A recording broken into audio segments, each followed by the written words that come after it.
ഇസ്ലാമിക വേഷം ധരിക്കണ്ട, ഉടുതുണി ഇരിയണം എന്ന് പറയുന്ന പെണ്ണുങ്ങൾ പറയണെന്താ, ഞങ്ങളതൊക്കെ നാട്ടുകാർക്കുള്ളതാണ്. അങ്ങനെ നാട്ടുകാർക്കുള്ള അല്ലെന്ന് വിചാരിക്കുന്നവർക്ക് നമ്മളിട്ട പേര് വേശ്യ എന്നാണ്. ശരീരം മുഴുവൻ കാണിച്ചത് കണ്ടോ, തരക്കേടില്ലാത്ത ആണ് എന്റെ ശരീരത്തിലൊക്കെ ഉള്ളത്, കണ്ടോളി. അപ്പൊ ഭർത്താവിന് മാത്രം നിങ്ങൾ എന്താ സൂക്ഷിച്ച്, ഓന് പിന്നെ എന്താ ഉള്ളത്? ഇസ്ലാമിലൊരു പ്രത്യേകത ഉണ്ട്. ഭാര്യന്റെ സൗന്ദര്യം ഭർത്താവിന് ആസ്വദിക്കാനുള്ളതാണ്, നാട്ടുകാർക്ക് മുഴുവൻ വിളമ്പി കൊടുക്കാനുള്ളതല്ല. അതുകൊണ്ട് ഇസ്ലാം മാന്യതയുടെ മതമായതുകൊണ്ട് ഇസ്ലാം നല്ല വസ്ത്രം ധരിക്കാൻ പറഞ്ഞു. നല്ല വസ്ത്രം പെണ്ണിനോട്. എന്താ പെണ്ണ് മാന്യമായി വസ്ത്രം ധരിച്ച് ആർക്കാ അവിടെ പൊള്ളുന്നത്, ആർക്കാ കുഴപ്പം? ഒന്നുമില്ല, അത്യാവശ്യം തരക്കേടില്ലാത്തതിന് കാണാൻ കൊതിയായിട്ട് കടത്തുണ്ടേലും പീഡിയത്തുണ്ടേലും ഓഫീസിന്റെ മുകളിലും ഒക്കെ കയറി ഇരിക്കുന്നുണ്ട് പലരും. ഓൽക്ക് പൊറുക്കാൻ കഴിയില്ല, ഓൽതൊക്കെ മൂടി വെച്ച് കിടക്കണത്. അത് തന്നെ വേറെ സ്വാതന്ത്ര്യവും പെണ്ണിന് സ്വാതന്ത്ര്യം കിട്ടിയില്ല. ക്രിസ്ത്യാനികൾക്കെതിരെ തിരിയണല്ലോ, എന്താ തിരിയാത്ത? അപ്പൊ ഇതൊക്കെ ഒരു തരം മതവിരോധത്തിൽ നിന്ന് വരുന്നതാണ് കേട്ടോ. ഇതൊന്നും വേറൊരു വിജ്ഞാനോ സാഹിത്യമോ സാമൂഹ്യ ബോധമോ സയൻസോ ഒന്നും അല്ല. ഇതൊക്കെ അന്ധതയാണ്. അതുകൊണ്ട് പടച്ചോൻ എന്ന ശരീരത്തെ പെണ്ണിനോട് മറച്ചേക്കാൻ പറഞ്ഞു. നിങ്ങൾ ആലോചിച്ചൊക്കെ ആണുങ്ങള് ടൈ കെട്ടണു, കോട്ടും സൂട്ടും ഇടണു, ഷോക്സ് ധരിക്കണേ അല്ലേ, ഹെൽമെറ്റ് ഇടുന്നത്. ഓന്റെ ഏത് ഭാഗാ പുറത്ത്? ഓന്റെ 4 വിരല് മാത്രം. ചിലപ്പോ അതിനും എന്തിടുന്നുണ്ട്, കവർ ഇടുന്നുണ്ട്. ഓന്റെ ഒന്നും പുറത്തില്ല. ഓന്റെ ബേക്കിലിരിക്കുന്ന പെണ്ണോ ബ്രോയിലർ കോഴിനെ തോലൊളിച്ച ചാതിരിയുണ്ട്. ബ്രോയിലർ കോഴിയെ തോല് പൊളിച്ച വെച്ച പോലെ പെണ്ണിന്റെ സൗന്ദര്യം ആരാടോ വിൽക്കുക? അത് വേശ്യാതെരുവിലല്ലേ വിൽക്കുക? അന്തസ്സുള്ള ഒരാങ്ങള സ്വന്തം മങ്ങളെ സൗന്ദര്യം ബാക്കിയുള്ളവനെ കാണിക്കുവോ? ഒരു ഭർത്താവ് കാണിക്കുവോ? അതാ കണ്ടോളി, എന്റെ കെട്ടികൾ തിരക്കേടില്ലാത്താണ്. അതാ അതിന്റെ അർത്ഥോ? നിങ്ങൾക്ക് എന്നോട് ദേഷ്യം പിടിച്ചിട്ടും കാര്യമില്ല. അതാ അതിന്റെ അർത്ഥോ? അന്തസ്സുള്ളവൻ ചെയ്യില്ല. ഭാര്യനെ മാന്യമായി വസ്ത്രം ധരിപ്പിക്കൂ. മാന്യമായി വസ്ത്രം ധരിക്കണം. ഇത്താത്ത, ഈ വസ്ത്രം ശരിയല്ല, ഈ ഡ്രസ് കോഡ് ശരിയല്ല താത്ത. നിങ്ങൾ കല്യാണം കഴിച്ച ഒരു കുടുംബത്തിൽ പോണ്ട പെണ്ണ, ഇത്താത്ത നല്ല ഡ്രസ്സ് ധരിക്കണോ? നല്ല ആൺകുട്ടി പറയും. മനസ്സിലായി നിങ്ങൾക്ക്? ഇനി ഇതാ ഞാൻ നിങ്ങൾക്ക് ഒരു റിപ്പോർട്ട് വായിച്ചു കേൾപ്പിച്ചു തരാം. ഈ വിഷയം പറയുമ്പോ ഞങ്ങൾക്ക് അമേരിക്കയിൽ നടന്നുള്ള ഒരു പഠന റിപ്പോർട്ട് ഇപ്പൊ പറയാണ്, നിങ്ങൾ കേട്ടോളൂ. Institute of development and communication IDC director Pramod Kumar പറയുന്നു.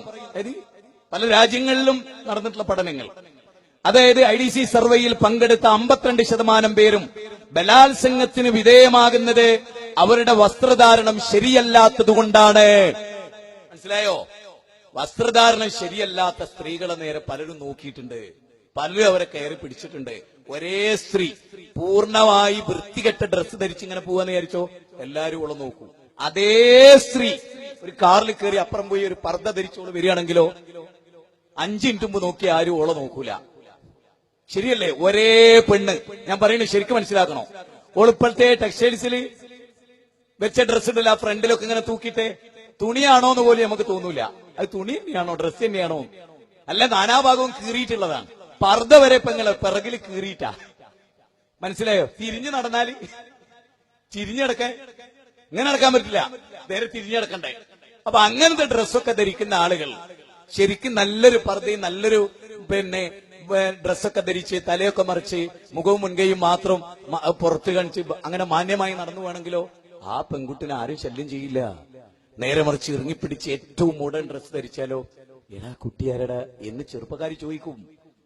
ഓര് പിന്നെയും വന്ന് നിൽക്കും ബസ് സ്റ്റോപ്പിലും അവിടെയും ഇവിടെയും. മനസ്സിലായോ? പറധരിച്ചും മാന്യമായി നല്ലൊരു വേഷം ധരിച്ചൊരു കുട്ടി നിൽക്കുകയാണെങ്കിലോ അത് നമ്മളെ അമിതാജിക്കാന്റെ മോളാ, നമ്മൾ പോവുക. മറ്റേപ്പുറത്ത് ചില നിൽക്കില്ല, അപ്പുറവും നിന്ന് അതിനപ്പുറവും നിൽക്കാറിയും. മനസ്സിലായി നിങ്ങൾക്ക്? ഇതൊക്കെ ഞാൻ ഇന്നത്തെ യുവത്തെ അപ്പടി അവതരിപ്പിക്കണം. ഇത് മനസ്സിലായിക്കോളി. ഇത് യുവാക്കളോട് ചോദിച്ചോക്ക്, ഈ സസ്യരിക്കുന്നോട് ചോദിച്ചോക്ക്. അങ്ങനല്ലേ? ഒരു പെൺകുട്ടി മാന്യമായി വസ്ത്രം ധരിച്ചാൽ തന്നെ മനസ്സിലാവും ഓളിലേക്ക് നമ്മൾ ചെല്ലണ്ട, ഓള് ഇന്ന സ്വഭാവക്കാരിയാണ്. നേരെ മറിച്ച് വളരെ നമുക്കൊന്ന് വളയ്ക്കാൻ പറ്റിയ സൈസാണുള്ളത്, ഒന്ന് പോയി നോക്കിയാറുണ്ട്. ആളുകൾക്ക് വേഗം മനസ്സിലാവും, ആ സാധനങ്ങളെ വേഗം മനസ്സിലാവും ആളുകൾക്ക്. അതുകൊണ്ട് മനുഷ്യരെ കുറച്ചൊക്കെ മനുഷ്യരായി ജീവിക്കാൻ ശ്രമിക്കും. പെണ്ണേ, നിന്റെ പളുങ്ക് പോലത്തെ സൗന്ദര്യം അത് നിന്റെ ഭർത്താവിനുള്ളതാണ്. അവിടെ നീ ഏത് ഡ്രസ്സും ധരിച്ചോ, മണിയറയില് പുറത്തു പോകുമ്പോ മാന്യമായി പുറത്തു പോകുമ്പോ പുറത്തുള്ളവരാ കാണുന്നത്, ഉള്ളിൽ നിന്റെ ഭർത്താവല്ല. പലപ്പോഴും നമ്മുടെ നാട്ടിൽ എന്തറിയോ, ഭർത്താവ് ഭാര്യ ഒരുങ്ങിക്കഴിഞ്ഞാൽ നോക്കൂ, ജമീല ജന്യ അതെന്താ ജീവിതത്തിൽ അയാളെ മുമ്പിൽ ഓൾ അങ്ങനെ ഒരുങ്ങിയിട്ടില്ല. ഓളാ മീൻ മുറിച്ച കത്തിയും നൈറ്റിയിൽ 10 വരെയും ഇങ്ങനെ ആക്കിയതു ഒക്കെ ആയിട്ടോള് മണിയറെ ചെന്ന് ആരാൻ ചെക്കന്റെ അടുത്ത് മൊബൈൽ വാങ്ങാൻ പോയപ്പോ കിട്ടാവുന്നതിന്റെ മാക്സിമം സുഗന്ധ പൂശിയാ പോയത്. ഓൻ കാണത്തെ തരക്കേടില്ല 10 മിനിറ്റിനോട് പറയണമെന്ന് വെച്ചിട്ട് എന്നെ ഉള്ളു പോയത്. നല്ല മനുഷ്യന്മാരുണ്ട് കാണിലും പെണ്ണിലും, ഇല്ലെന്നും പറയുന്നില്ല. ഭർത്താവിന്റെ അഭാവം അനുഗ്രഹമായി കാണുന്ന എത്ര പെണ്ണുങ്ങളുണ്ട്. ഗൾഫിൽ നിന്ന് ഭർത്താവ് വന്നിട്ട് ആദ്യം ഒളി ചോദിക്കുക എങ്ങനെ അറിയോ, ഞാൻ വരുന്നുണ്ടടി, ഞങ്ങൾക്ക് എത്ര ലീവ് ഉള്ളത്? ഭർത്താവ് വിചാരിക്കും പാവം കുറെ ലീവ് കിട്ടാനുള്ള സന്തോഷം കൊണ്ടാണ് 45 ദിവസം ഉണ്ട് പറയൂ ചുരുക്കി പോകുന്ന ആളീൻ. കാരണം അത്രയും ദിവസമൊക്കെ ഓട്ടോറിക്ഷക്കാരനോട് വിളിച്ചിട്ട് നേരം കിട്ടണില്ല. ക്ഷമിക്കണം നിങ്ങള്, ക്ഷമിക്കണം. ഞാൻ ഉള്ളത് ഈ ജീവിതത്തിൽ ഉള്ളതേ പറഞ്ഞിട്ടുള്ളൂ. പക്ഷെ എല്ലാവർക്കും ദഹിക്കൂലെന്ന് മാത്രം. 5 കൊല്ലം കഴിയും ദഹിക്കാൻ, അത്ര പ്രശ്നമേ ഉള്ളൂ. ഒരു മോള് ഇതേ കോലത്ത് പോകുമ്പേ ഓന് മനസ്സിലാവും. അതിന്റെ ഇടയ്ക്ക് ഞാൻ പറഞ്ഞ അത്രയൊക്കെ പറയേണ്ടിയിരുന്നോ. എനിക്കറിയാം തൃശ്ശൂർ ഒരു പരിപാടി അവതരിപ്പിച്ചപ്പോ ഒരു മടവൂരി ചോദിക്കുകയാണ്, പെൺകുട്ടികളെ പറ്റി ഇങ്ങനൊക്കെ പറയേണ്ടതുണ്ടോന്ന്. മനസ്സിലായോ? അത് പിന്നെ ഒപ്പർക്ക് മനസ്സിലായി. ഒപ്പരിനോട് മാപ്പും പറഞ്ഞു. അപ്പൊ ഞാൻ പറയണത്, നാടും നഗരവും ഇങ്ങനെ തിന്മയിൽ ഒഴുകുമ്പോ അതിനൊത്ത് നിന്നൊടുക്കല്ലേ മനുഷ്യന്മാരെ.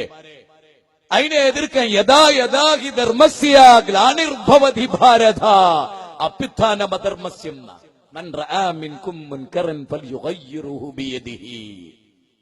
ഒരു തിന്മ അതിന്റെ നഷ്ടങ്ങൾ മുന്നോട്ട് തള്ളുമ്പോ സഹിച്ചു നിൽക്കില്ല, അത് തെറ്റാന്ന് പറയാം, അത് ശരിയല്ല എന്ന് പറയാം, അത് ചെയ്യാൻ പാടില്ലാത്ത എന്ന് പറയാം. എന്നാലേ നമ്മുടെ നാടും നഗരവും എന്താവുള്ളൂ, നന്നാവുള്ളൂ.